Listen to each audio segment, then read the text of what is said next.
También la misión de este comité es difundir lo que sucede en el mundo anglosajón, compartirlo con todos ustedes y a la vez crear conocimiento, porque yo soy historiadora y bueno, pues desde mi humilde lugar me dedico a la historia del Perú y todo lo que yo pueda compartir con ustedes lo voy a hacer. Y agradezco mucho que me den este espacio y espero que sea este evento el primero de muchos. Estamos empezando con la historia de, bueno, la aportación de la Iglesia en los procesos de independencia del Perú. Esto parece que se está convirtiendo en un ciclo. Podemos hacer más eventos en esta línea porque es un aspecto que no siempre se tiene en cuenta. Y simplemente pues vamos a seguir adelante y todo lo que podamos hacer en ese sentido vamos a compartirlo, como digo, que es lo fundamental, y también se trata de aprender de ustedes. Así que cualquier comentario, crítica, lo que tengan, es más que bienvenido.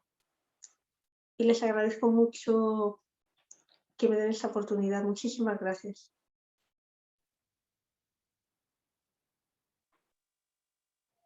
Hemos escuchado a la patriota Sara González Caprejón, presidenta honoraria del Comité Patriótico de Reino Unido. A continuación, doy la bienvenida a los expositores, al señor Melesio Tineo Morón, al señor David Pino Basalar y a nuestra patriota Sarita González. También tenemos acá la presencia de nuestro coronel Enrique Garburevich, presidente de los comités patrióticos. Tenemos también la presencia del coronel Barrantes, presidente nato de la parte académica de los comités patrióticos, y la asistencia de todos ustedes patriotas. Bien, a continuación vamos a tener la exposición del primer ponente. Me refiero al señor Melesio Tineo Morón, la cual voy a dar lectura a su hoja de vida.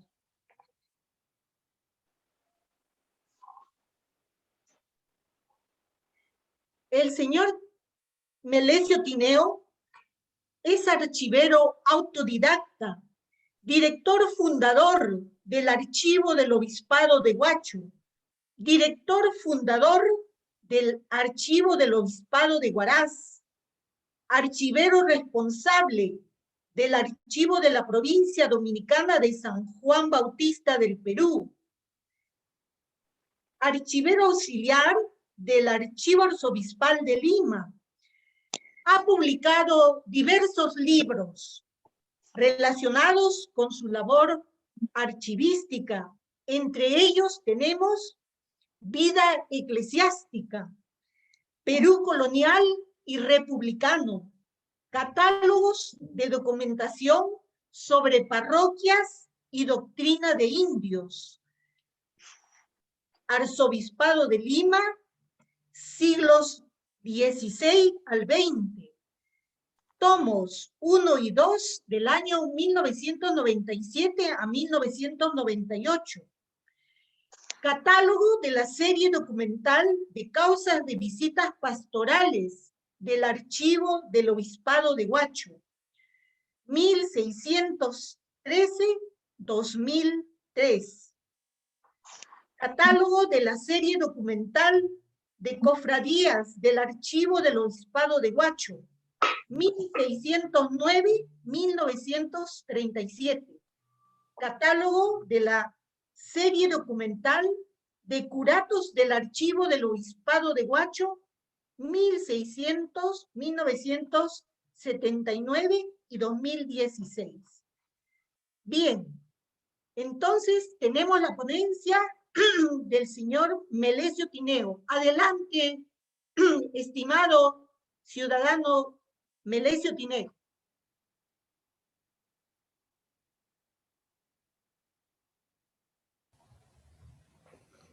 Estimado Melesio, si fuera tan amable de encender su micro, por favor. Muchísimas gracias.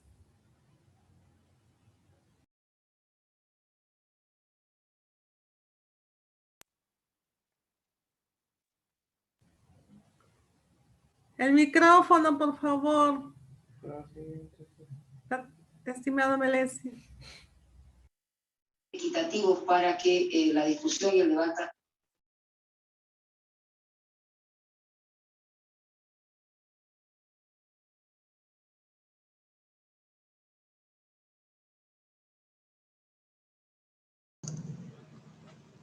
¿Se escucha ahora? Sí, sí, Correcto. sí, le escuchamos. Adelante, por favor. Desde Huacho, mis saludos. Muy buenas noches a todos. Un gran abrazo y mi agradecimiento por haberme invitado a participar en este evento. Principalmente quiero agradecer a la doctora Sara González Castrejón, presidenta honorario del Comité Patriótico Bicentenario de la Independencia del Perú en el Reino Unido, y al coronel Enrique Igarures, y a todos los amigos que nos están escuchando a través de esta plataforma. Los archivos eclesiásticos como fuente de estudio para la independencia del Perú. La Iglesia Católica en el Perú es parte significativa de la sociedad peruana y su participación ha sido relevante en varios eventos de nuestra historia. Es una de las instituciones que mejor predisposición ha tenido para la conservación de sus archivos que custodian valiosos corpus documentales para escudriñar la historia, que es la memoria y pilar de la identidad de los pueblos. Voy a hablar del archivo de la provincia dominicana de San Juan Bautista del Perú, del cual vengo organizando desde el año 2015. Este archivo conserva un vasto fondo documental de gran importancia que no ha sido todavía puesto a disposición a los investigadores.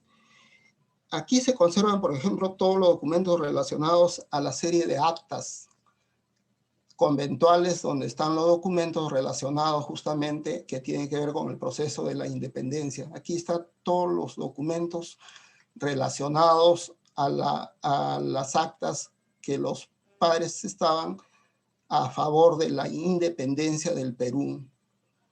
Una serie sumamente muy importante que va desde los años 1800 hasta 1830. Este fondo no ha sido trabajado, no ha sido visto porque el archivo no ha estado abierto. Y hoy, por la pandemia que ustedes muy bien saben, tampoco estamos trabajando y entonces se debe a eso.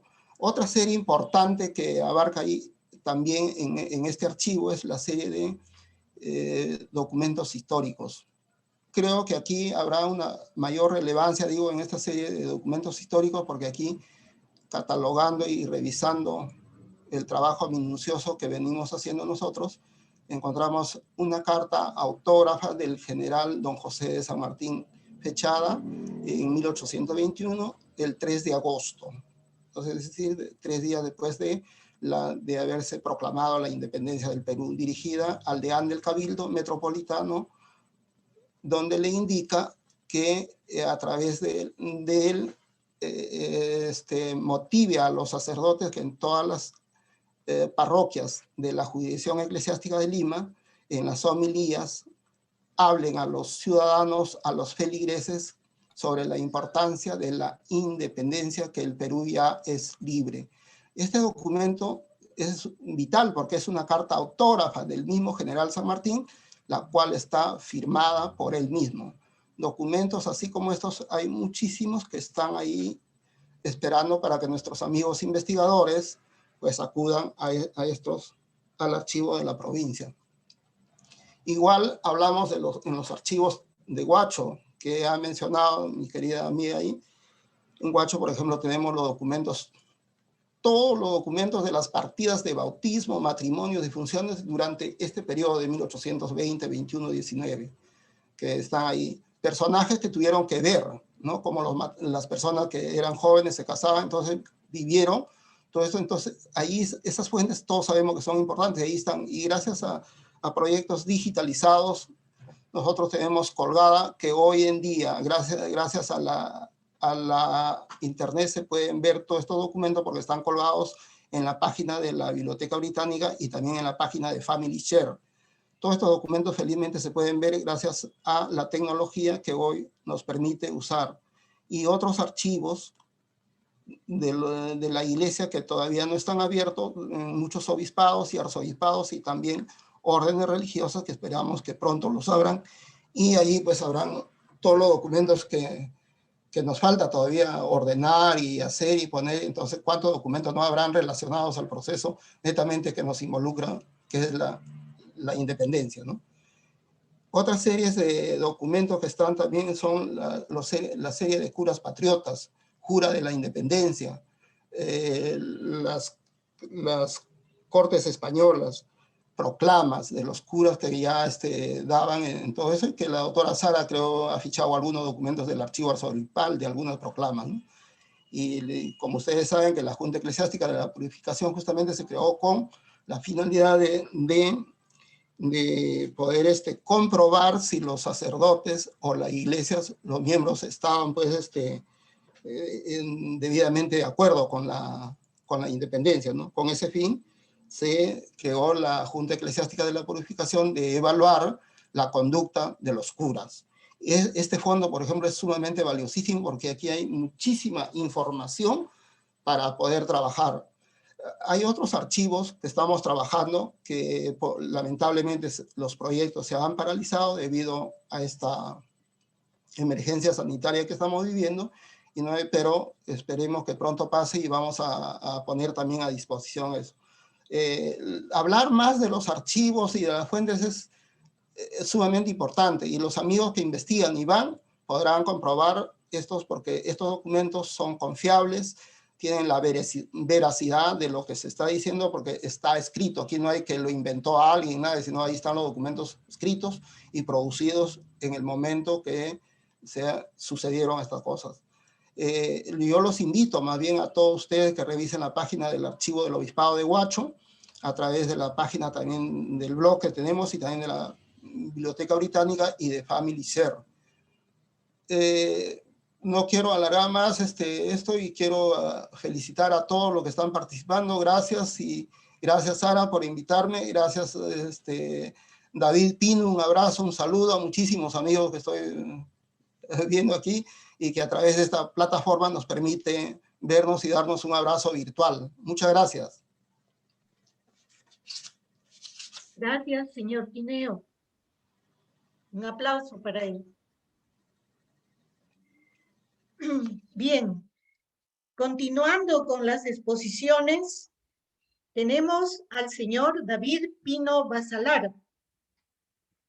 Él es director de Lima La Única.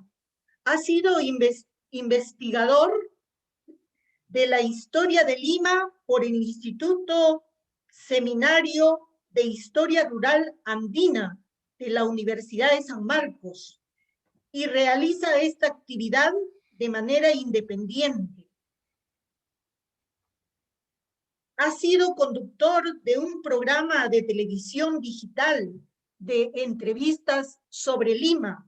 Ha participado en diferentes entrevistas en radio, televisión y prensa escrita. Escribe artículos de investigación histórica en su blog y ha dado charlas y conferencias en distintos eventos académicos y de difusión. Dirige voluntariados de recuperación del patrimonio histórico y difusión de la historia limeña, y es administrador de varias páginas en redes sociales que difunden la historia de Lima. Dirige caminatas culturales por distintos lugares de Lima y en estos tiempos de pandemia está realizando paseos virtuales por distintas zonas del centro de Lima. El señor David Pino Basalar va a tocar el tema La independencia llega a Lima, un viaje por las haciendas, capillas y pueblos del norte chico. Adelante, señor David Pino. Buenas noches, muchas gracias por la presentación. Asimismo, quiero agradecer al Comité Patriótico Bicentenario de la Independencia en el Reino Unido, que dirige mi gran amiga, la doctora Sara González. Muchas gracias por esa convocatoria. Asimismo, aprovechar para saludar a varios amigos que están presentes, a Melesio Tineo, quien ya habrá la oportunidad de visitarte y ver todos esos archivos que hoy has mencionado, que en realidad qué curiosidad da poder ver pues, y revisar todo esto que está ahí. Asimismo, al coronel Enrique Galgurevich, con quien hemos compartido eventos y actividades en General Felipe, en fin. Y también gracias a todos los amigos que se han conectado, con quien tuve la oportunidad de invitar hoy día. Justamente, y voy a empezar a compartir unas diapositivas, el tema que yo escogí para presentarles hoy tiene que ver con el patrimonio, ¿no? Que el patrimonio es un tema que nos une. El patrimonio es el leitmotiv del que hoy estemos aquí reunidos. Porque ¿qué cosa sería el Bicentenario sin los antecedentes arquitectónicos, históricos, sociales, hasta anecdóticos, ¿no? En torno, obviamente, a un momento clave en nuestra historia. A manera de introducción, por supuesto, un recordaris, ¿no? Un recordatorio de cómo se inicia todo este proceso. San Martín llega pues con la expedición libertadora, desembarca en la bahía de Paracas un 8 de septiembre, se instala en Pisco y por supuesto de ese momento él inicia su estrategia para ir cercando y obligar al poder virreinal a rendirse, ¿no? Obviamente en esta guerra de independencia. Va a designar al almirante Lord Cochrane en el bloqueo del Callao. Asimismo, al general Álvarez de Arenales se le comisiona ir a la sierra para también enfrentar al enemigo. Y él, lo que va a hacer en ese momento, luego de establecerse en Pisco, unos días después, por supuesto, va a realizar un viaje. Va a pasar por el Callao, va a desembarcar brevemente en Ancón, pero su meta o la idea que él tenía era llegar a Huacho, donde desembarca efectivamente San Martín. El 25 de octubre se embarca de Pisco y llega entre el 10 y el 12 de noviembre de 1820 a Huacho.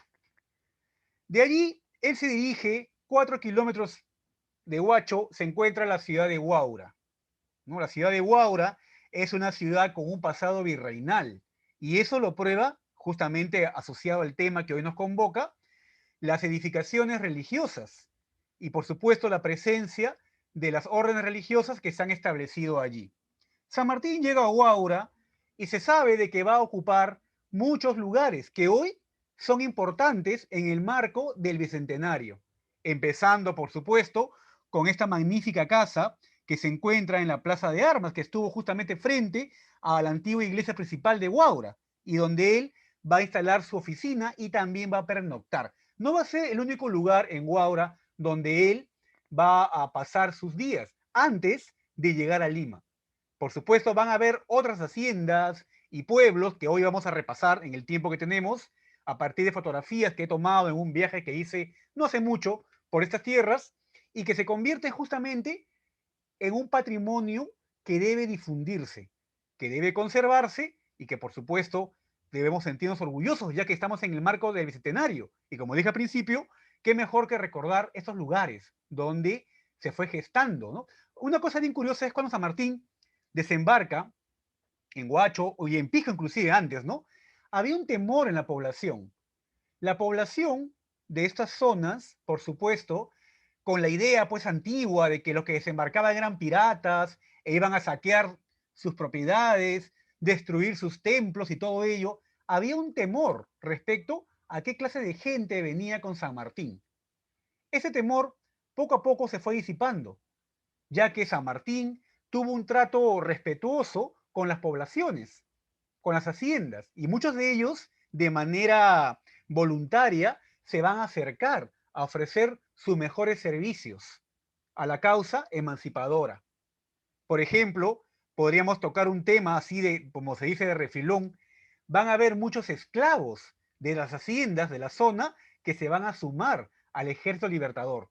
En fin, San Martín va a empezar a fortalecer este ejército que hasta ese momento era inferior al poder realista, al poder virreinal, pero él no quería dar pues esa imagen, ¿no? Aparte de ello, las epidemias y todo esto iba pues diezmando, no solamente el ejército libertador, sino también las huestes de Pezuela que después van a ser la Serna. Bueno, él llega a Huaura, como decimos, y va a instalarse en esta antigua casa que funcionaba como aduana, ¿no? Hasta la llegada de San Martín, y que es una casa que tiene, por supuesto, una historia arquitectónica mucho más extensa. Viene una casa del siglo XVIII, tiene una base del siglo XVII, en fin, aquí hay fotografías que quiero compartir con ustedes. Y aquí vamos a compartir quizás un dato que puede quedar suelto, pero que yo por lo menos lo consideré interesante. Una constante en muchos pueblos de la zona del norte chico, y la doctora Sara tal vez me va a dar constancia de ello, ya que ella compartió conmigo un poco de esto y ya también yo volé con la imaginación, ¿no? Antiguamente en las capillas se ubicaba la torre o el campanario exento, y la función de los campanarios exentos era dar noticias, era dar comunicados, por supuesto llamar a la población, ¿no? En este caso, la que vivía alrededor de las haciendas. Entonces, si bien es cierto, y hay que decirlo, no hay ningún documento oficial que cuente que San Martín proclamó la independencia desde este balcón, esto por supuesto, según por ahí encontré, por consenso de mucha gente, se ha dado como tal. ¿Por qué no imaginar que de repente San Martín proclamó, si en caso fue así, la independencia desde esta torre que está frente al balcón, siguiendo la costumbre de los pueblos del norte chico? San Martín, sabemos, fue una persona respetuosa de las tradiciones, las costumbres y toda, pues, ¿no? Lo que ya estaba establecido. Y eso lo encontramos en Lima, cuando él va a realizar todo el proceso, pues, de la proclamación. Frente a esta casa, como mencioné, se encontraba la antigua iglesia principal de Huaura, de la cual, por supuesto, hoy solamente quedan, pues, la torre que hemos mencionado, y esta entrada, este ingreso a las antiguas criptas, que era algo normal en las iglesias virreinales. Hoy, por supuesto, es un espacio turístico, la gente toma fotos, yo fui turista, tomé esta foto, me pareció muy interesante. Estas son fotos del interior de la casa, y aquí vemos justamente en su distribución interior lo que mencionábamos, la típica casa con planta europea, planta hispana, el zaguán, el arco, el primer patio, y en fin, todo lo que vamos a ir encontrando en la mayoría de casas de aquel periodo. Por supuesto, hoy muy bien convertida, el gobierno peruano la adquirió para el centenario en la época de Leguía, y hoy pues es un museo en el cual se puede encontrar una serie de elementos que recuerdan este glorioso momento, ¿no? La casa, ahí nuevamente la fotografía del balcón y la torre, ¿no? Dejé suelto esa idea, que de repente por ahí dicen, no, ¿cómo va a ser posible? Fue que el balcón. Bueno, hay que seguir investigando y por supuesto teniendo presente las costumbres locales. También en Huaura encontramos ruinas, como ocurre en muchas partes del Perú, de edificaciones que a lo que mencioné al principio, ¿no? Nos van contando un poco la historia, una historia virreinal, como en este caso, muy cerca de la plaza de Huaura, se encuentran estas ruinas de la capilla del antiguo Hospital Virgen de la Candelaria, que había sido construido en 1673. Es una lástima ver ese tipo de arquitectura referente de un periodo, de un pensamiento, inclusive el piso de canto rodado en forma de espiga, bueno, en ese estado. Este tipo de edificaciones seguramente estaban en pie cuando San Martín llegó a este lugar y posiblemente también fueron utilizados. Se sabe que San Martín y el Ejército Libertador utilizaron muchas las instalaciones públicas, inclusive religiosas. Muchos conventos van a ser inclusive desacralizados para convertirse en cuarteles. Esto ocurrió en Lima, probablemente también ocurrió en muchas zonas del interior del Perú. La iglesia de San Francisco de Asís es otra antigua edificación que también se encuentra en Huaura, muy cerca de la plaza principal.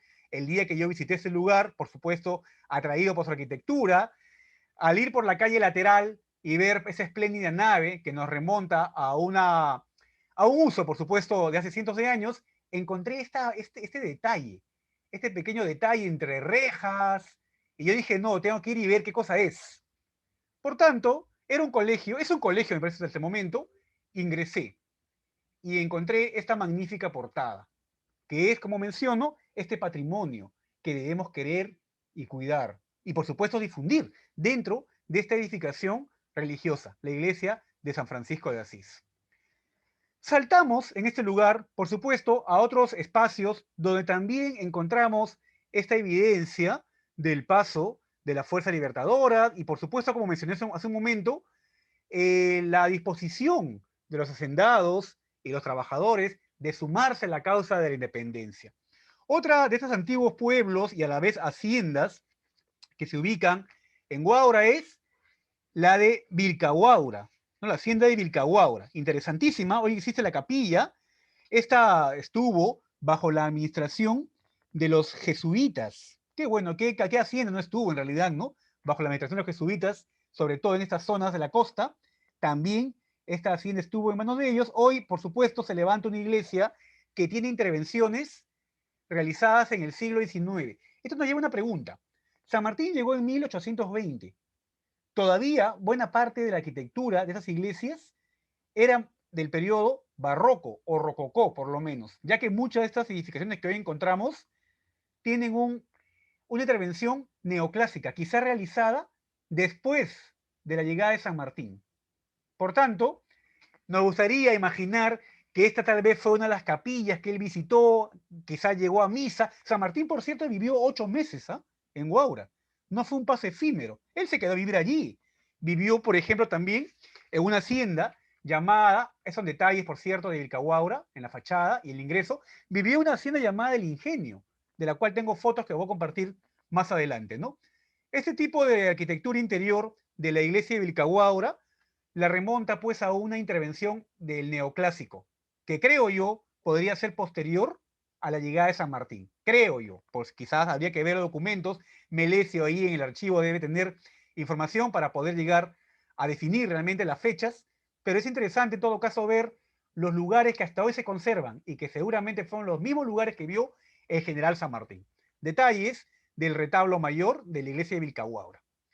Ya yendo a la zona de Sayán, encontramos esta pintoresca edificación, que es la antigua hacienda de Sagravio, un nombre bien curioso en realidad. En los últimos años tuvo un uso como institución militar, de ahí la pintura pues, ¿no? que le dieron. Estábamos hablando de la época del terrorismo, ahí se estableció, como repito, una guarnición, pero a pesar de ello, la arquitectura decimonónica de este edificio se convierte también en un referente de una época, que es la que estamos tratando de evocar en este momento. Cerca de allí de Sagravio encontramos la hacienda de San José de Rontoy. Interesantísima, esta hacienda le perteneció a la familia Álvarez Calderón en sus últimas épocas. Sin embargo, su pasado se remonta a muchos siglos atrás. Y por supuesto, también tiene la presencia de personajes religiosos, como el actor y luego religioso franciscano, Fray José Mojica, que con permiso de la familia Álvarez Calderón convirtió una parte de esta hacienda en una casa de vocaciones tardías, como lo llamó él. Hoy este lugar se encuentra en medio de chacras, en medio de lugares agrícolas. Tengo entendido que ya en los últimos años se ha empezado a urbanizar, a lotizar zonas cercanas, pero a pesar de ello, llegar a este lugar pues fue toda una aventura en realidad, ¿no? Y van a ver una foto después de lo que fue llegar a Rontoy. Acá un poco la arquitectura, seguramente modificada, hay que ser exacto en este dato, modificada en el siglo XX para darle un acabado neocolonial. No obstante ello, se pueden apreciar espacios que sí fueron originales del pasado y por supuesto de la época en que San Martín también debió haber estado cerca, si no por lo menos en esta casa hacienda. Su capilla tiene una torre, una campanario en forma de espadaña, lo cual también es raro porque la mayoría de torres o campanarios son como cubos cerrados. La presencia de espadañas en capillas o iglesias era muy común en el siglo XVI, quizás hasta el siglo XVII. Luego en el barroco, esto se va a ir modificando. Y hoy es raro encontrar iglesias con ese tipo de campanarios, que se llaman, como repito, espadañas. Por tanto, ahí también tenemos un elemento que hay que cuidar y difundir. Otros detalles de la hacienda San José de Rontoy, con una intervención, como repito, en el siglo XX, seguramente pues realizada para la presencia de Fray José Mujica, que está enterrado, por cierto, en San Francisco, en la iglesia de Lima. La planta desmotadora, que muchos la ubican pues una arquitectura similar a la hacienda de Sagravio, ¿no? En su interior y un poco pues en su arquitectura, que es esta arquitectura también industrial, que no está legislada ni tomada en cuenta en nuestro país y que por eso se demuele y se destruye, ¿no? Sin embargo, también es un referente para poder hablar del pasado, de este patrimonio y de épocas que se ha superpuesto para traernos el presente lleno de joyas como estamos viendo. Ese es el camino para ir a este lugar. Y como les comentaba, vean ustedes, pues, ¿no? La aventura que significaba ir en medio después de todos esos arbustos. Y bueno, en fin, el taxista que me llevó me decía que estaba preocupado porque era raro, nadie iba a ver Rontoy.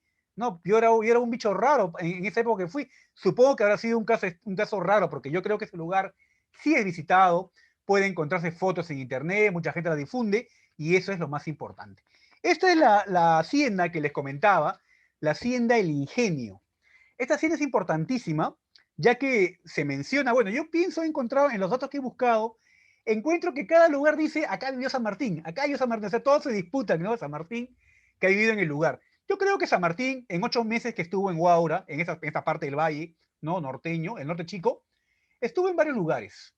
Y por supuesto, el Ingenio, con toda justicia, también puede decir que San Martín vivió en este lugar. Pero ¿cuál es el presente del Ingenio? Y sobre todo de su capilla y de la casa.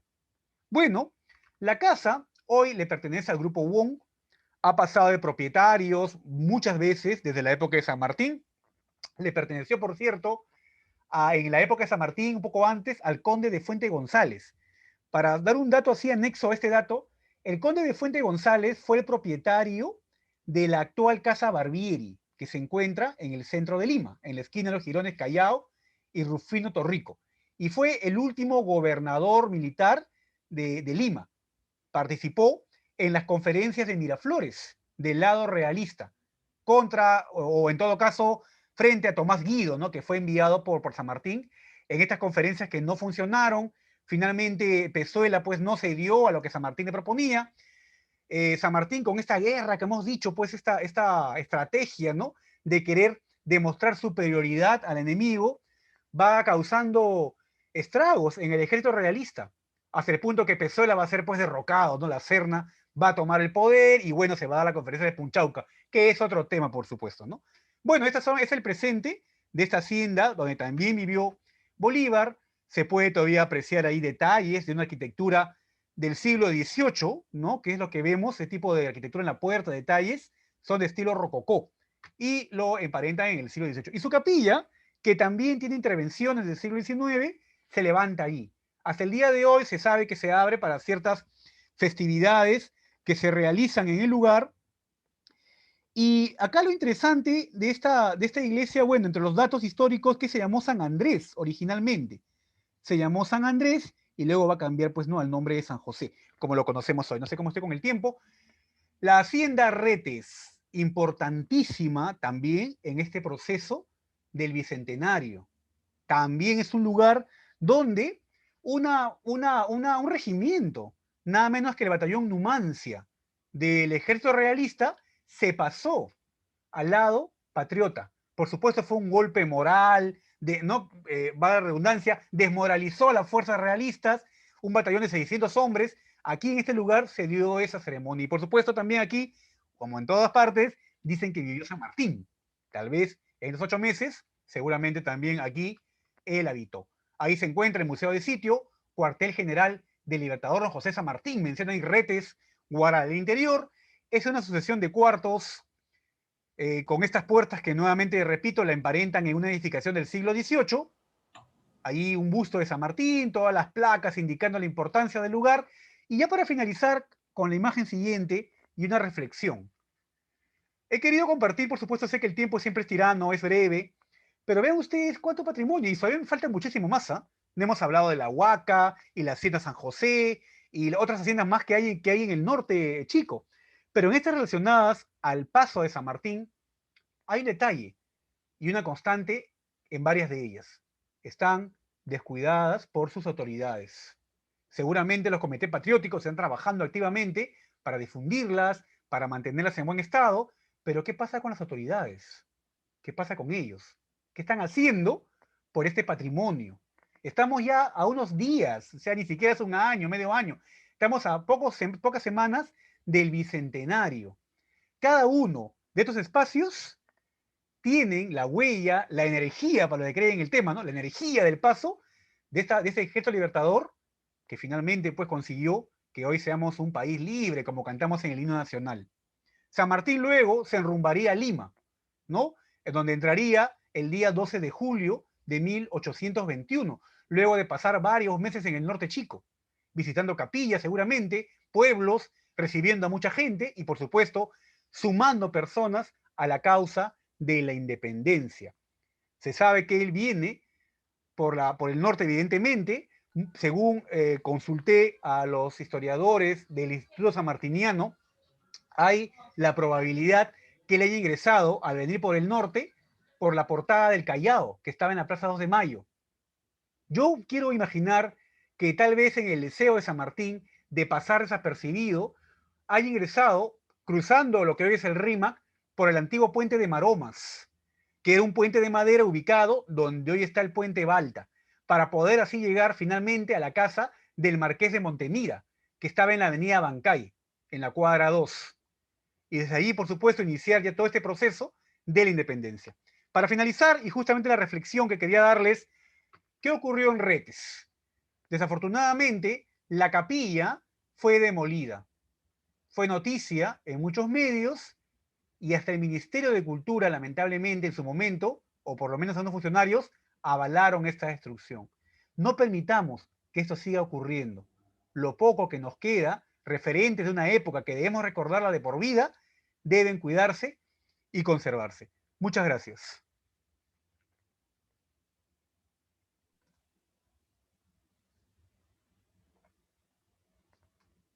Muchas gracias, señor David Pino. A continuación, tenemos la exposición de nuestra estimada patriota Sarita González, ¿no? Presidenta honoraria del Comité Patriótico de Reino Unido.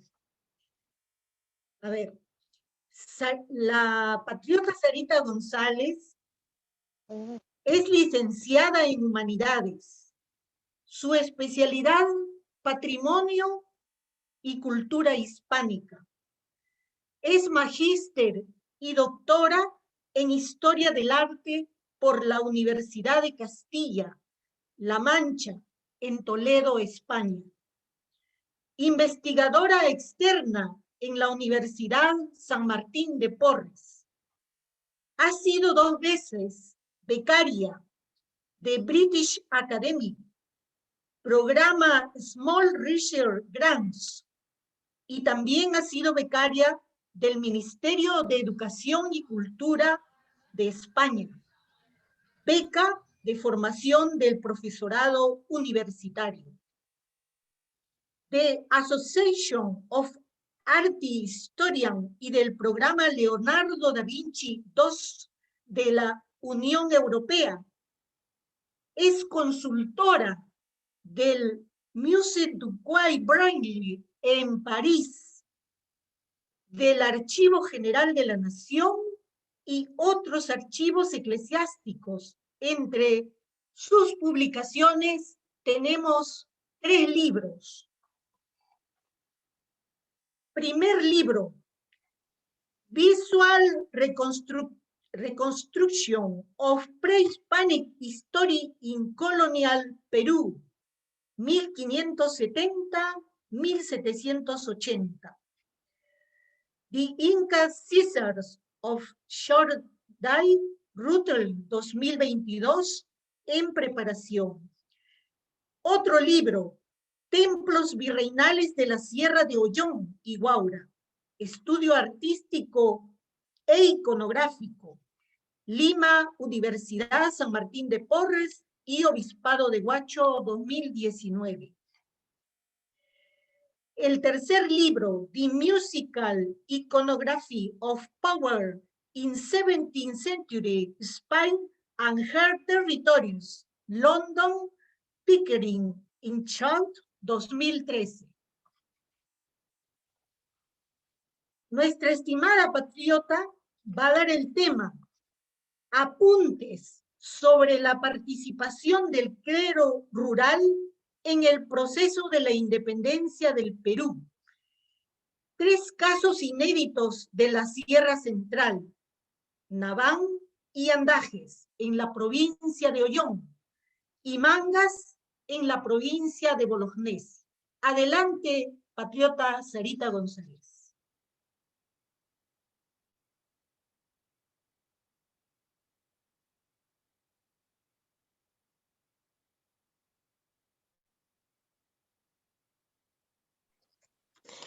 Hola, buenas noches con todos.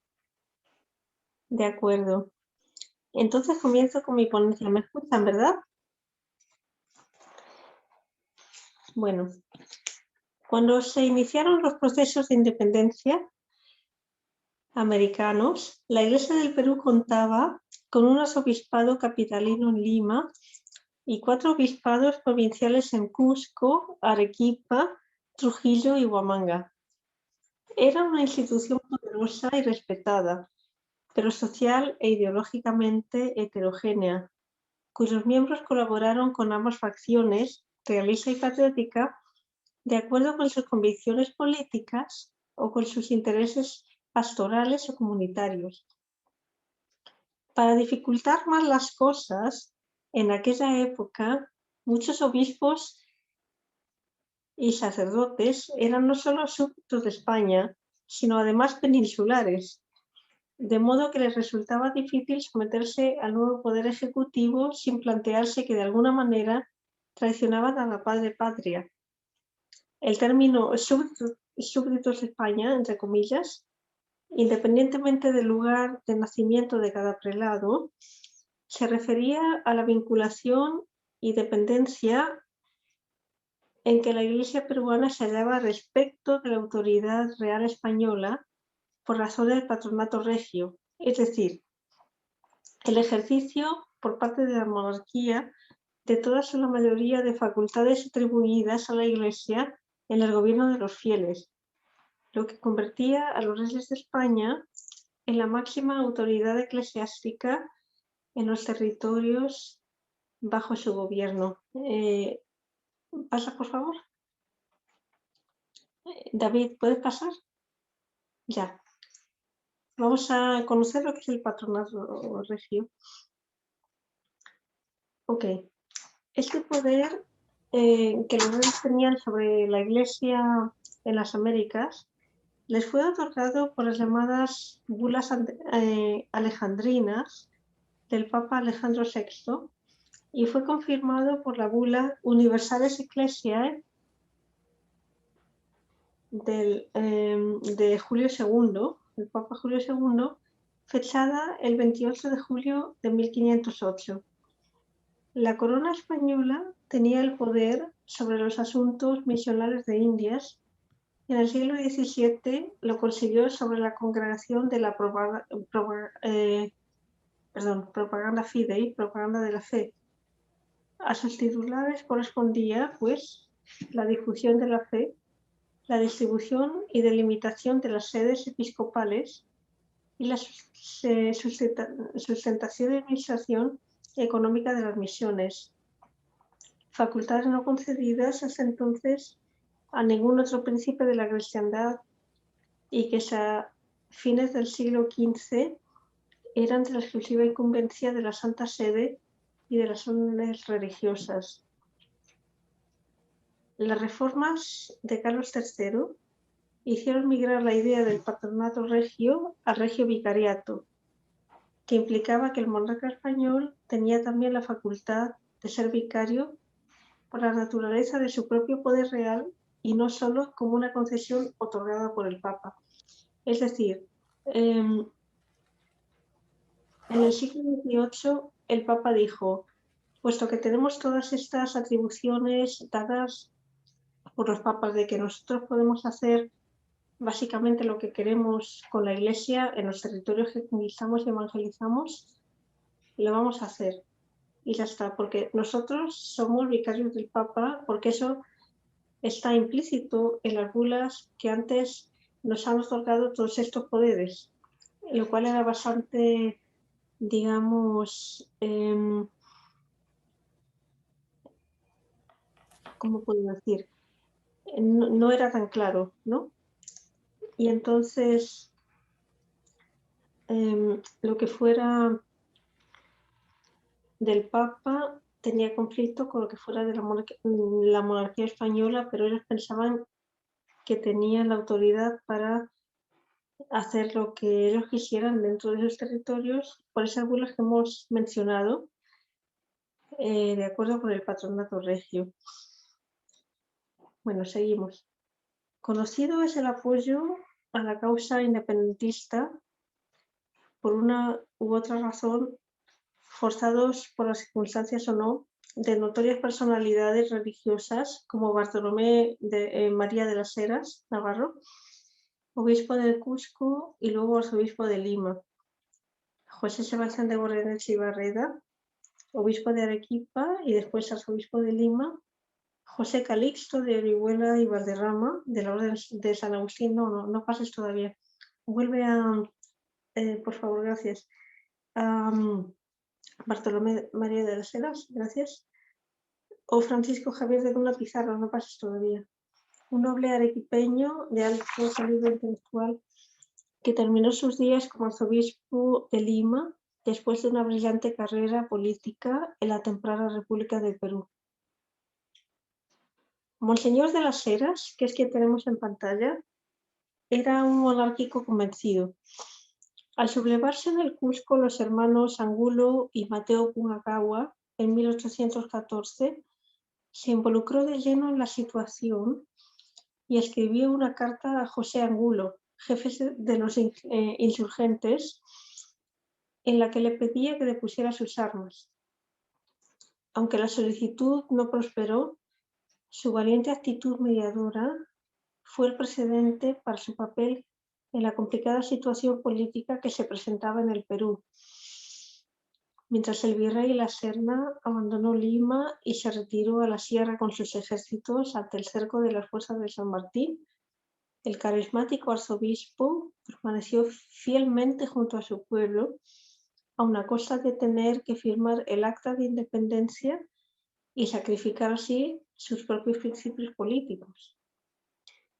Como es sabido, dicho prelado tuvo que exiliarse a España debido al hostigamiento que le propinó Bernardo de Monteagudo, ministro de Guerra y Marina del nuevo régimen, pero antes contribuyó a sentar las bases de la Iglesia republicana, nombrando al clérigo don Francisco Javier de Luna Pizarro miembro de la Junta de Purificación Eclesiástica, un organismo oficial fundado por él que debía informar al gobierno sobre la conducta política del clero. Más tarde, el protector San Martín le hizo integrar la Junta Censora y la comisión que debía preparar el proyecto de elecciones para diputados en el Congreso Constituyente.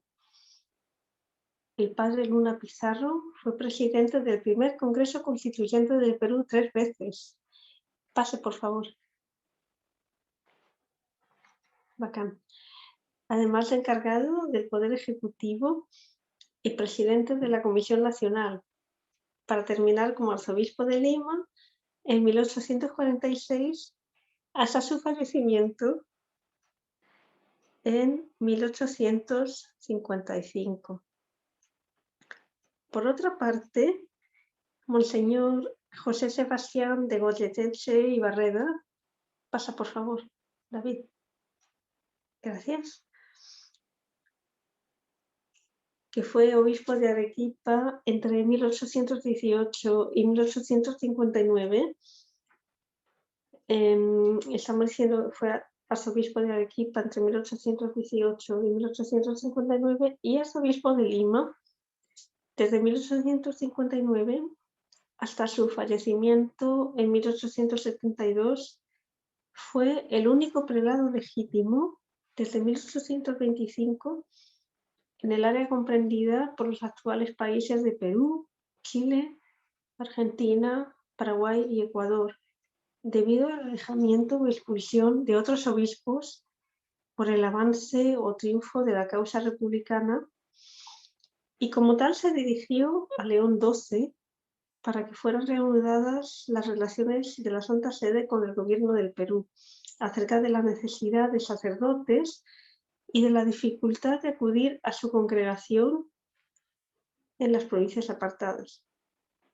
Solo cabe imaginarse el caos que esta guerra de lealtades por parte de las autoridades eclesiásticas y la situación política incierta significaron para los sacerdotes que obtuvieron su puesto o ya estaban en él durante el proceso independentista.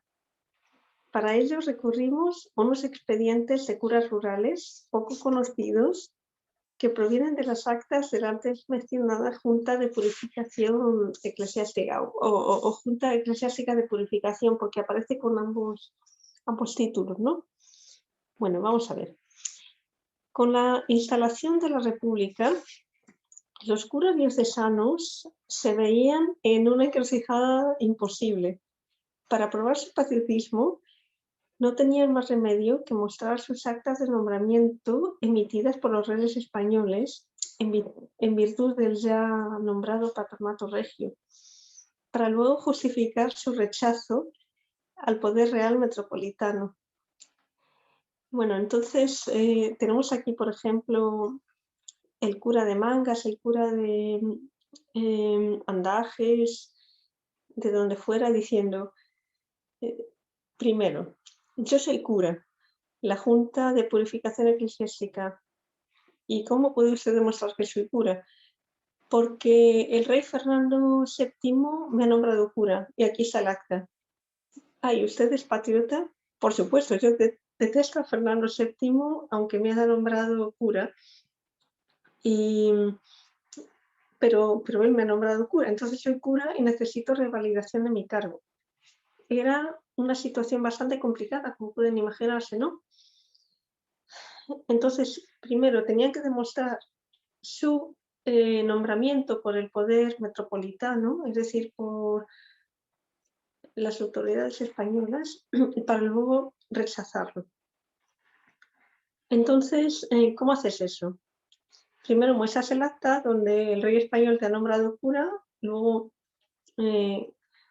te manifiestas contra el poder metropolitano y luego necesitas testigos, que son los que te han visto actuar en tu labor diaria. Por ejemplo, aquí estamos. En el caso de don Agustín Beas, que era el párroco de Mangas, en el actual departamento de Ancash, provincia bolognesi, su apoderado, que era el que hacía todos los papeles por él, obviamente, don Faustino Durán, informó a la Junta de Purificación Eclesiástica de que... ¿Puedes cambiar, por favor, David? Cambia, sí, eso. O sea, don Faustino Durán, que era el apoderado de don Agustín Beas, informa a la Junta de Purificación Eclesiástica de que don Agustín Beas, aquí cito, es lo que tienen en pantalla, pasó en su virtud a servir dicha doctrina y cumplir en lo posible con sus deberes. Pero se lo embarazó el señor gobernador de aquel partido, don Toribio Luzuyaga, por ser necesaria la revalidación del nombramiento por vuestra excelencia. Mi parte ha reunido siempre los más decididos sentimientos en favor de nuestra sagrada causa, como toda su familia, según es de público y notorio, pues por ella ha sufrido la persecución más obstinada por la tiranía española. Por esos hechos tan notorios, no duda mi parte alcanzar de la superior bondad de vuestra excelencia el que se digne revalidarle dicho título y ordenar en consecuencia no se le ponga embarazo para llenar los importantes objetos de su ministerio en esa doctrina. Ese es un documento que, como digo al final, en la letra más pequeña, pueden consultar en el Archivo Arzobispal de Lima. en la sección papeles importantes. Bueno, el caso es que el veredicto de la Junta de Purificación Eclesiástica, emitido el 8 de noviembre de 1821, fue que el padre Beers era un patriota, esto cito entre comillas, ¿no? Patriota antiguo y decidido. Los presbíteros que ejercían en zonas rurales desempeñaron una labor destacada en el fomento de la devoción y apego al nuevo régimen político, con panfletos encendidos y a veces tomando las armas en persona.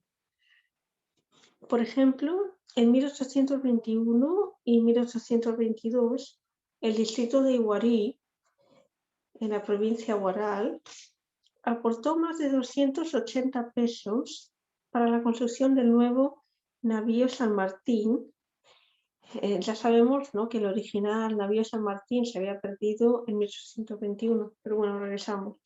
Entonces, en Iguarí aportan 280 pesos para la construcción del nuevo navío San Martín a instancias de su párroco, el doctor Blas de la Encina y Ruiz Díaz, cuyo amor por la incipiente república quedó reconocido y constatado en la Gaceta del Gobierno Independiente, número 16, con fecha de 17 de agosto de 1822, donde el Poder Supremo, y en su nombre el Marqués de Torretagle, quiso pagar tributo a la generosidad de los iguarinos y al espíritu libertario de su renombrado sacerdote.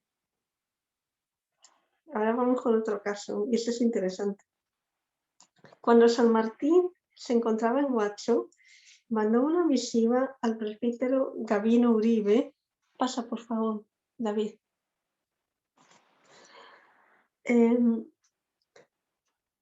Seguimos. Pasa diapositiva, por favor. Cuando San Martín se encontraba en Huacho, mandó una misiva al presbítero Gabino Uribe y Villegas. David, pasa. Párroco de Guarmey, gracias. Quien se declaraba eminente patriota desde antes que el propio Libertador llegase a las costas peruanas. Un documento fechado en Lima el 9 de mayo de 1820 señala que este clérigo, ahí tienen en pantalla, había remitido previamente un importante plan donde comentaba la situación política del partido de Huaylas junto con parte de los de Conchucos y Cajatambo. Asimismo, indicaba los caminos de comunicación desde esas zonas con la costa. Este informe aludía a que dicha información fuera utilizada, y cito, entre comillas, en bien de la causa del rey. Con esto, al parecer, entre mayo y noviembre de 1821, el patriota, quizás por convicción propia o tal vez para salvar a su feligresía de represalias y violencia ante la inminente llegada de los soldados libertadores. Eventualmente se convirtió en miliciano y en una figura cuasi legendaria en la lucha ancashina por la autodeterminación. Fue un héroe independentista local en Guarmey y Aija, su pueblo natal, y finalmente resultó nombrado benemérito de la patria.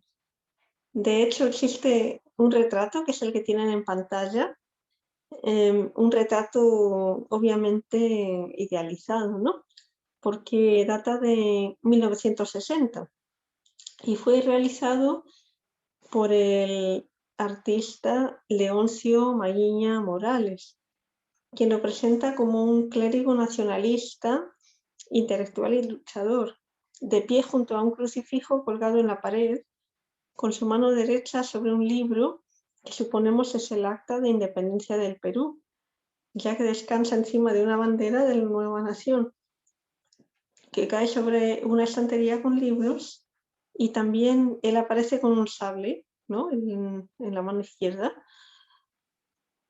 y a través de la ventana a su espalda se observan el templo y la localidad de Aija.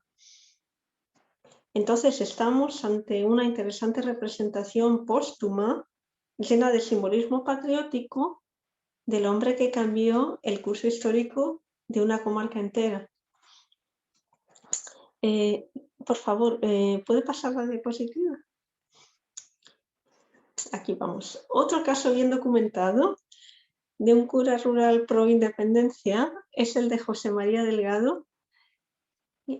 Ahora volvemos en un minutito sobre esta imagen que está en la pantalla. Vamos. Otro caso bien documentado del cura que servía el curato de Checras en el partido de Sayán, cuando llegó San Martín a Lima, quien dejó escrito su testimonio político, dice: y deseoso de emplearme en la defensa de mi país y de igualmente que se empleasen en ella mis feligreses, a quien tenía prevenidos y dispuestos para ese caso, propuse a dicho señor general, se refiere a San Martín, ¿no?, que levantasen 3 compañías de 100 hombres cada una, lo que se verificó poniéndose a la cabeza de ellas oficiales del ejército para su disciplina. O sea, aquí vemos el papel muy destacado del clero rural en toda la gesta emancipadora.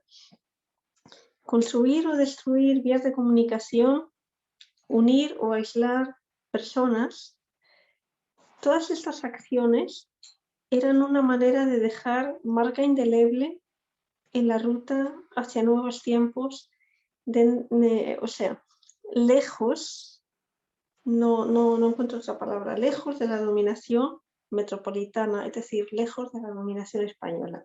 Ahora vamos con esta imagen. El Archivo Arzobispal de Lima conserva el expediente de la Junta de Purificación Eclesiástica del párroco de la Iglesia Matriz de Andajes, don José de la Torre, con fecha febrero de 1822.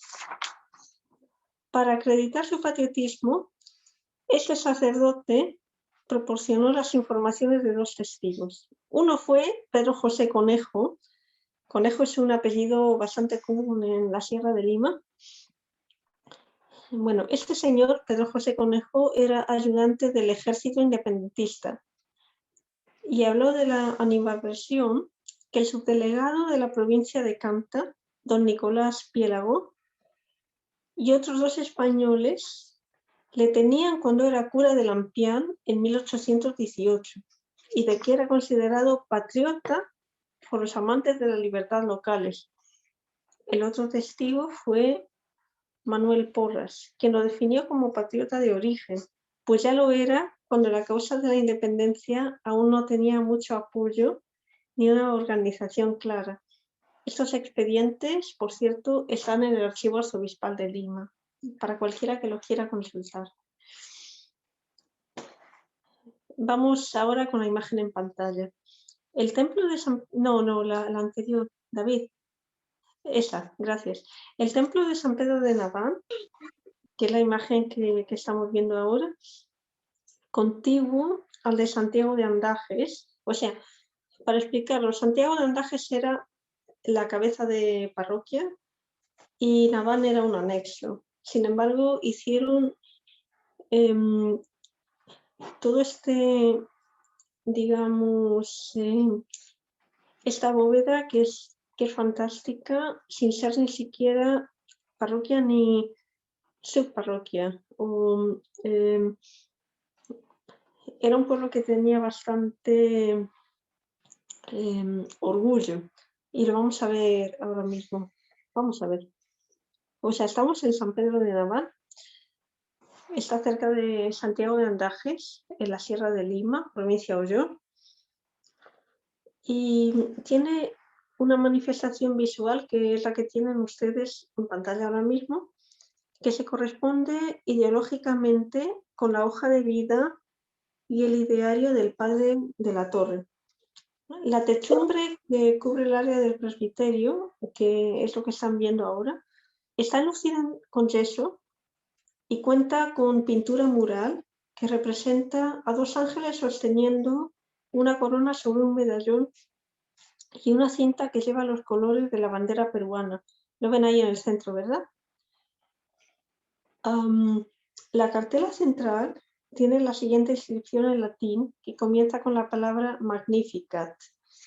Se trata del texto del Magnificat, es decir, la oración que la Virgen entonó después del saludo a su prima Isabel, embarazada de San Juan Bautista, que comienza con las palabras, esto es en castellano, ¿eh? Pero bueno, para que se hagan una idea de lo que se ha escrito en la cartela del centro de esta imagen. Mi alma glorifica al Señor y mi espíritu se regocija en Dios mi Salvador, porque se ha fijado en la humilde condición de su esclava.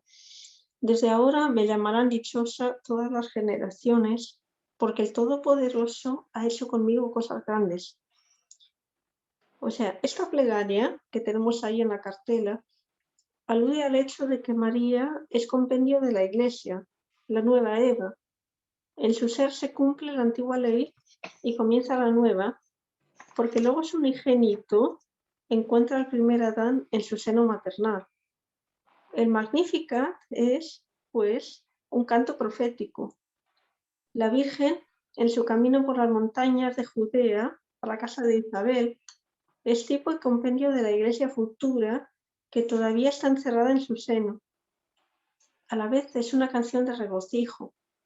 Existen en la bóveda varios ángeles con distintos instrumentos musicales: corneta, fagot, dulzainas, violón, viola, trompa marina, que adornan la representación central, a las que se une el rey David escribiendo los salmos con el arpa tras su trono. También fíjense que todos están vestidos de rojo. Es una idea nomás. Bueno,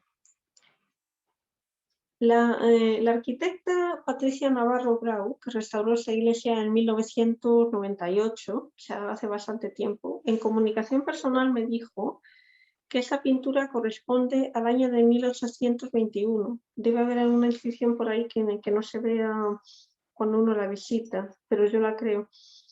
Y no presenta repintes ni intervenciones posteriores.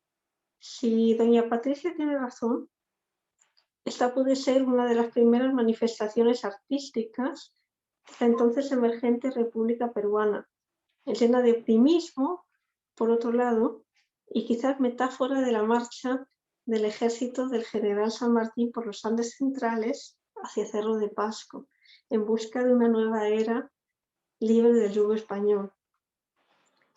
La bóveda pintada de Naván acerca del Magnificat es una gran pista visual de cómo se creaba y recreaba la historia eclesiástica y también la manera en que la gente local, los llamados indios por los españoles, un término que implicaba neofitismo, es decir, que no estaban formados en la fe. Y además, por supuesto, si no estabas formado en la fe, eras un inmaduro político y necesitabas tutoría de parte de los civilizados españoles. Bueno, en este caso, la gente local se manifiesta como generadores y no solo receptores de evangelización. Pasa imagen, por favor. Gracias. Otro ejemplo rural, fabricado en alto relieve. Aquí estamos ante una representación, digamos, material, no solamente pintada, bidimensional, sino es un retablo. Entonces, tienen mensajes similares en mi opinión. Ustedes me dirán lo que opinan o se formarán su propio criterio. Pero bueno, esa es la capilla de Huancahuasi, que está en el distrito Santa Leonor, en la provincia de Huaura, en la sierra de Huaura. Aunque el edificio es moderno, o sea, tú llegas a Huancahuasi y ves una edificación de ladrillo con concreto y no te provoca entrar, pero merece la pena hacerlo. Pero bueno, tenemos dentro un notable retablo decimonónico que juzgamos de la primera parte del siglo XIX, dado su aspecto e iconografía. Su mesa, la ven ahí abajo, ¿no? Tiene un receso con decoración de lazos y luego el retablo en sí tiene columnas, está estructurado por columna de fuste liso que son muy clásicas, como lo que se importaba de España en aquella época, no solamente de España, sino de Europa en general. O sea, lo que consideraríamos rococó, que era un estilo bastante abigarrado, que invitaba al espectador como a perderse en ello, eso ya no existe. Estos son pilares de la razón que implica que el nuevo régimen ya no tiene nada que ver con lo virreinal. Entonces, si se fijan, lo que es el arco, digamos, lo que sería el frontón, pero está en forma de arco, tiene un sol en la parte central y luego tenemos como una especie de banderolas que caen por los lados y también tienen los colores blanco y rojo de la bandera peruana. Entonces, sé que está en muy mal estado de conservación, pero pienso que es un ejemplo a resaltar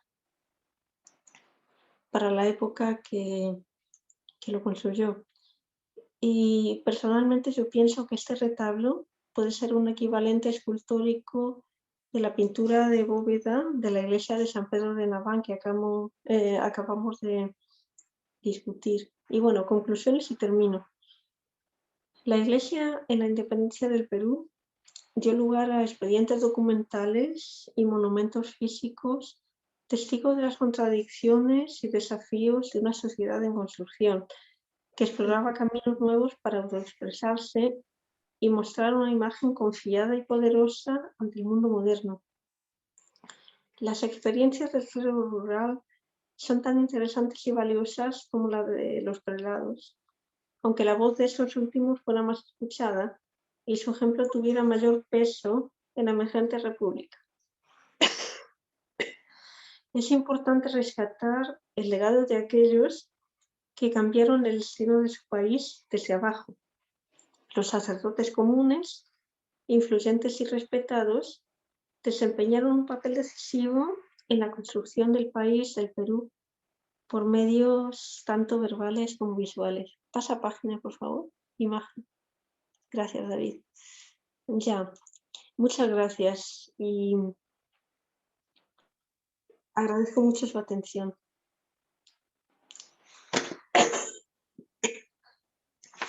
Bien. Muchas gracias, doctora Sarita González. A continuación, tenemos los comentarios de nuestro presidente, el coronel Enrique Gargurevich Godoy. Adelante, coronel. Gracias a la patriota bilingüe, Verónica García Collantes, que nos ha dado una excelente demostración de su dominio del idioma inglés. Ante todo, felicitar las impecables presentaciones de la noche de hoy, que abordan un tema tan interesante como es la presencia de la Iglesia, que es un elemento determinante, así como otros actores protagónicos en este proceso tan complejo como lo fue la independencia del Perú y por ende de América. Yo recuerdo en mi conocimiento del Perú, que lo hice inicialmente a través de mi padre, el coronel Enrique Gargurevich, el primer lugar que visitábamos al llegar a determinada localidad, fuera a nivel pues, de un pueblo, de una capital de provincia o una capital de departamento en esa época, que ahora son las regiones, lo primero que hacíamos era ir a las iglesias. Y mi papá nos explicaba la categoría, ¿no? Si era una capilla, si era una iglesia, si era una basílica. Nos explicaba su constitución, ¿no? Cuántos ábsides, la forma que tenía, los estilos arquitectónicos. Y eso me permitió, siendo un investigador autodidacta, en buenas palabras, un improvisado, conocer importantes elementos que ahora puedo emplear en esta interesante conferencia, ¿no? Dar algunas precisiones. En primer lugar, debemos tener, para hablar de la iglesia, debemos tener en cuenta tres aspectos muy precisos. En primer lugar, ¿qué cosa es o cuál es la diferencia entre el clero regular, que eran las órdenes religiosas, ¿no? Al Perú llegaron en el siglo XVI, pues órdenes religiosas importantísimas como mercedarios, franciscanos, agustinos, ¿no? Que fueron desarrollando una labor muy importante, los jesuitas de igual manera. Esas eran las órdenes religiosas que conformaban el clero regular.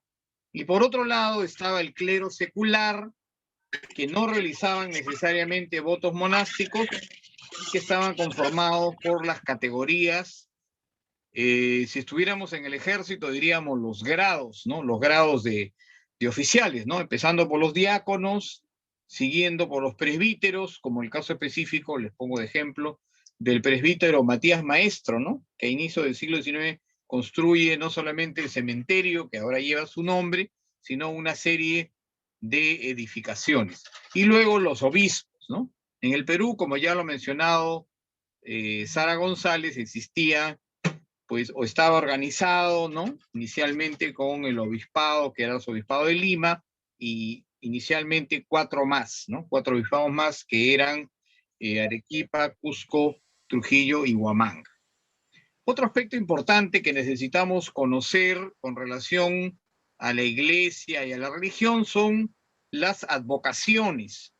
Todos los pueblos, villas o ciudades que eran fundados por los españoles tenían una vocación. ¿Y qué era una vocación? Era estar dedicado, por un lado, a un santo patrono, o por otro lado, a Nuestra Señora, la Virgen María, la Madre de Jesús. Si nosotros analizamos brevemente la denominación de las capitales de, por ejemplo, todo Sudamérica, ¿no? Tenemos que la actual ciudad de Buenos Aires es Nuestra Señora de los Buenos Aires, ¿no?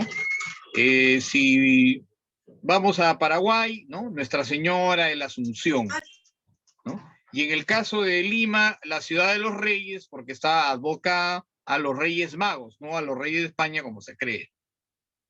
Estas advocaciones determinaban el nombre completo, o sea, la membresía de cada localidad, digo, sea villa, ciudad, etcétera.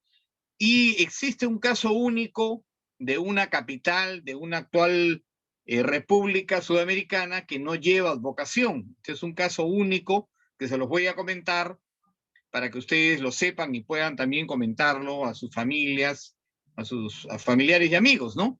Es el caso de la ciudad de Montevideo. Analizando Montevideo, no tiene ninguna advocación, porque no hay ningún santo que se llame así, y mucho menos está advocado a Nuestra Señora, la Virgen María, la Madre de Dios. Montevideo estaba señalizado en las cartas de navegación del Río de la Plata, ¿no? Que está en la orilla oriental, como el monte, ¿no? El monte sexto de este a oeste. Por eso es Monte Vi, que es, ¿no? En romanos, Vi es el sexto, de este a oeste. Por eso es que sale la denominación de Montevideo, ¿no? Gran sorpresa para muchos uruguayos, mucha gente estudiosa, para muchos españoles, pero esa es la exacta denominación de Montevideo, que es la única ciudad fundada por los españoles que no tiene advocación. El tercer aspecto que tenemos que saber es la labor que desarrolla la Orden de la Compañía de Jesús, creada por Íñigo López de Recalde, que era un guerrero que se transforma o se convierte en sacerdote al llamado de Dios.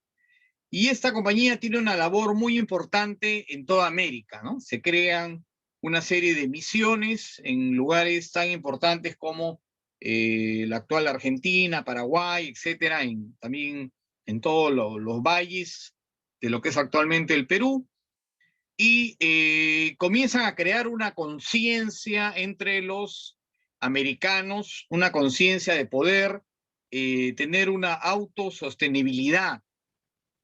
A pesar de que no están determinadas las causas de su expulsión en el siglo XVIII, ¿no? Es el 22 de agosto de 1768 en que el rey Carlos III da la orden que se les expulse no solamente de España, como se había hecho anteriormente, sino también de las posesiones, no digo colonias, porque nunca hemos sido una colonia, ¿no? Los dos virreinatos, el Perú y Nuevo México. Bueno, se decreta esta expulsión y comienzan a salir todos estos preclaros sacerdotes, entre ellos dos hermanos, ¿no? Los Vizcardo y Guzmán, ¿no? Juan Pablo y José Anselmo. Juan Pablo se transforma en el gestor de esta toma de conciencia de los españoles americanos a través de su prestigiosa carta. Como vemos entonces, a través de la historia y en este proceso de tan complejo, digamos, influencia de muchos factores, como es la denominada independencia del Perú y de América, es entonces un protagonista determinante la Iglesia, ¿no? Entonces, inicialmente tenemos la presencia de un prestigioso archivista autodidacta, también como lo soy yo, quien es Melesio Tineo Morón, que no tengo el gusto de conocer, pero sí admiro por su trabajo, por su dedicación de tantos años, siendo considerado uno de los mejores archivistas en el Perú y quizás en América. Luego tenemos también la presencia de David Pino, un importante gestor cultural que muy pronto va a ser incorporado también a la Academia Peruana de Historia Militar, en calidad de miembro del número. Y este importante gestor cultural, como es David Pino, nos enseña la relación que existe entre tres elementos importantes, ¿no?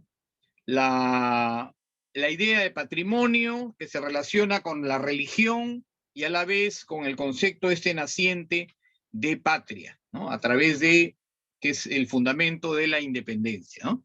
Todas estas haciendas que tienen obviamente capillas, ¿no? Porque era el esquema castizo, como son Rontoy, Desagravios, El Ingenio, Retes, representan la esencia del patrimonio cultural por donde estuvo en ese lapso de tiempo que permaneció el capitán general José Francisco de San Martín y Matorras en el norte de la Ciudad de los Reyes o Lima.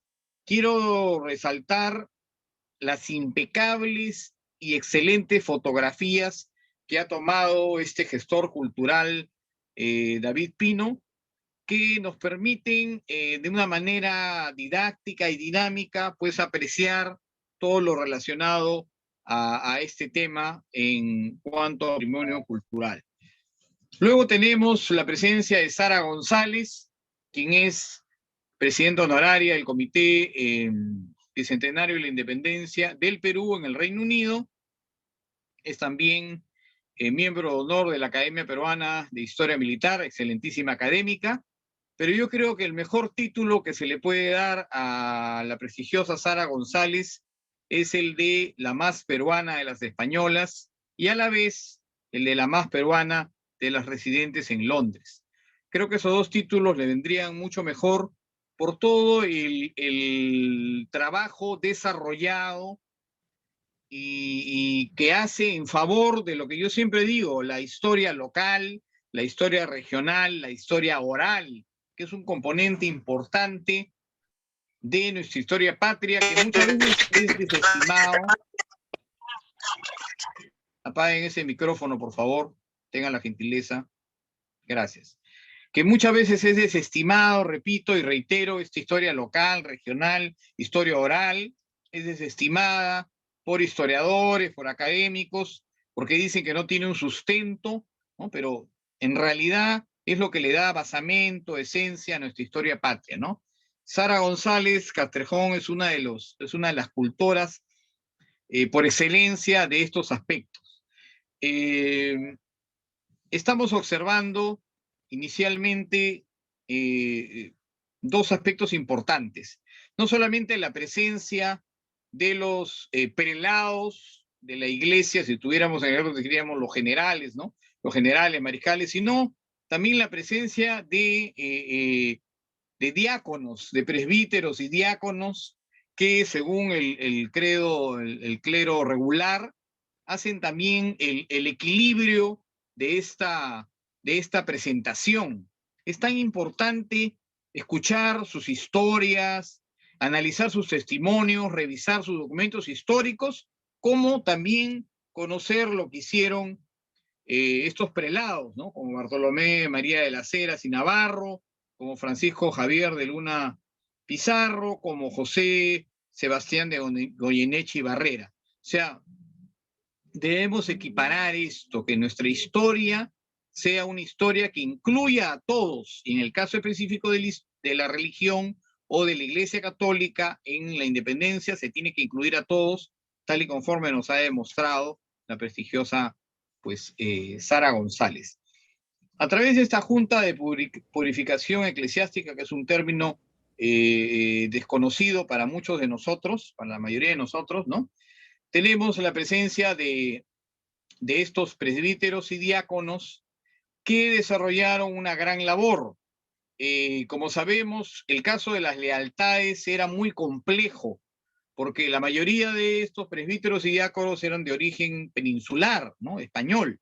En esta importante obra, que les recomiendo leer, El largo camino de Castilla, es una novela de Eduardo González Viaña, se demuestra que en la población de San Lorenzo de Tarapacá, donde llevan el cuerpo inerte del gran mariscal Ramón Castilla y Marquesado, existe ahí una oposición del diácono, ¿no? El padre español peninsular, Francisco Sánchez, se oponía a que, según Eduardo González Viaña, se oponía a que, digamos, no se le daba cristiana sepultura a Castilla, porque decía que Castilla había sido masón y que había liberado a los afrodescendientes o negros, lo cual, según el pensamiento del padre Francisco Sánchez, iba en contra de los preceptos de la iglesia, ¿no? Imagínense ustedes tal afirmación, ¿no? Que ahora, en pleno siglo XXI, nos parece descabellada, pero que en esa época era totalmente real, ¿no? Y acertada para muchos presbíteros y diáconos de la Iglesia Católica. Tenemos otro ejemplo también en cuanto al padre Cayetano Riquelme, ¿no? Nacido en el norte de la ciudad de Los Reyes o Lima, que fue el capellán de la expedición libertadora con el grado de capitán del ejército libertador, ¿no? Y está considerado por muchas personas como de origen chileno, cuando en realidad él nació en el norte de Lima, ¿no?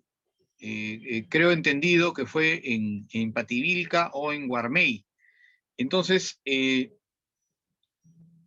al final de esto, salimos todos beneficiados con estas importantes exposiciones, teniendo en cuenta y reiterando que nuestra historia tiene que construirse de manera inclusiva, con participación de todos los actores que desarrollaron accionar, que fueron protagonistas de este proceso histórico.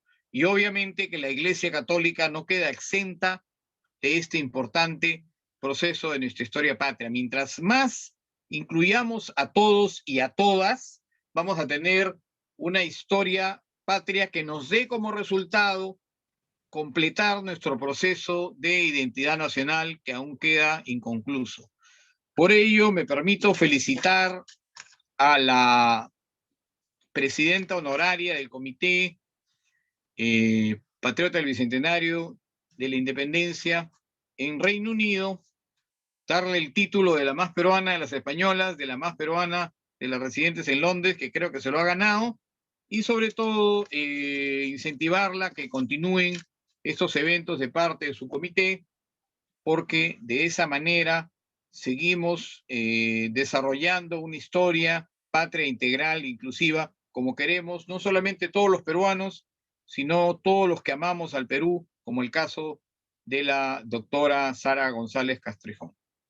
Muchas gracias. Continuamos con el programa.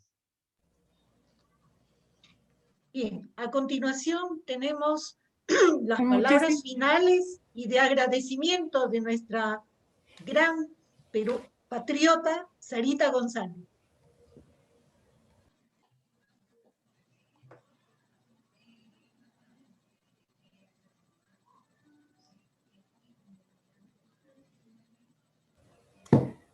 A la sala en pleno rogaría que estamos con el tiempo y le rogaría a la patriota Sarita que 1 minuto para despedirnos porque estamos en otro evento para comenzar. 1 minuto, por favor. Su micrófono, Sarita.